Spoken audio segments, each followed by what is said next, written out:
ఇప్పుడే జీ5 app download చేయండి. చూడండి మీ ఫేవరెట్ టీవీ షోస్ ఎప్పుడైనా ఎక్కడైనా. హరిహర సుతుడైనటువంటి శ్రీ అయ్యప్ప స్వామివారిని ముఖ్యంగా దక్షిణ భారత వాసులు అత్యంత భక్తి శ్రద్ధలతో ఆరాధించి తరిస్తారు. చలికాలంలో స్వామివారి యొక్క దీక్ష పూని నియమ నిష్ఠలతో ఆచరించి వీలైనటువంటి వారు శబరిమలైకి వెళ్లి స్వామి దర్శనానంతరం దీక్షని విరమించటం మన ఆనవాయితీ. అలా అనేక మహామహిమలు గల శ్రీ అయ్యప్ప స్వామివారి యొక్క గుడిని ఇవాల్టి మన ఓంకారం ఆలయ దర్శనంలో దర్శించుకుని తరిద్దాం.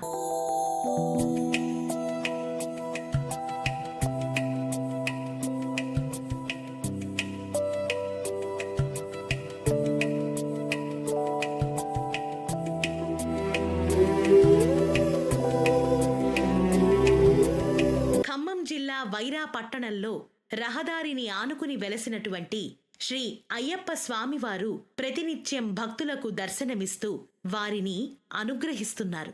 ఈ ఆలయంలో అయ్యప్పతో పాటుగా ఇతర దేవతలు కూడా దర్శనమిస్తారు.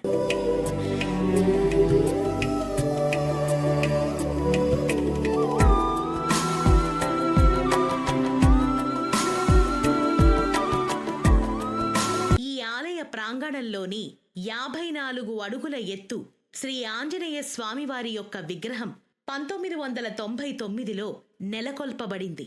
ఎండ్రపూడి కృష్ణారావు తాతయ్య గురుస్వామికి శ్రీ అయ్యప్ప స్వామివారు స్వప్నంలో సాక్షాత్కరించి ఈ ప్రాంతంలో తనకి ఆలయాన్ని నిర్మింపచేస్తే గ్రామానికి శుభం కలుగుతుంది అని స్వప్నంలో అయ్యప్ప స్వామి సెలవిచ్చారట.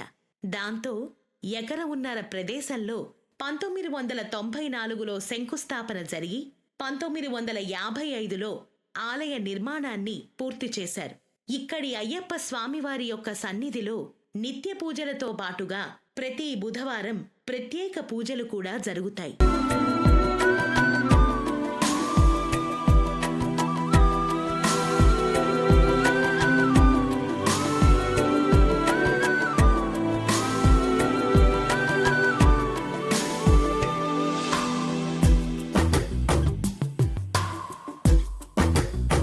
ఇక్కడి శివాలయంలో ఒకే పాణవట్టం మీద కొలువుతీరి ఉన్నటువంటి 12 జ్యోతిర్లింగాలని భక్తులు దర్శించుకోవచ్చు. ఈ ఆలయంలో వాయు ప్రతిష్ఠ జరిగిన కారణంగా భక్తులే స్వయంగా ఈ లింగాలని స్పృశించి అభిషేకించే అవకాశం ఉంటుంది. ఈ పాణవట్టం ఏకశిలగా మహాబలిపురంలో రూపుదిద్దుకుంది.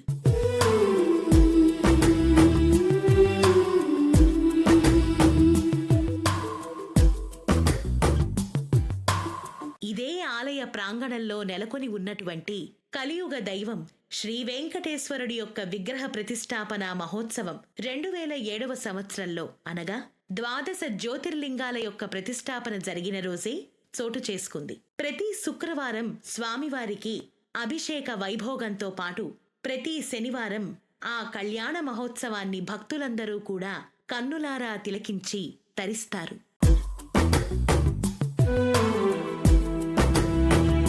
జీ5 యాప్ డౌన్లోడ్ చేసి అన్ని ఎపిసోడ్స్ పూర్తి ఉచితంగా చూడండి.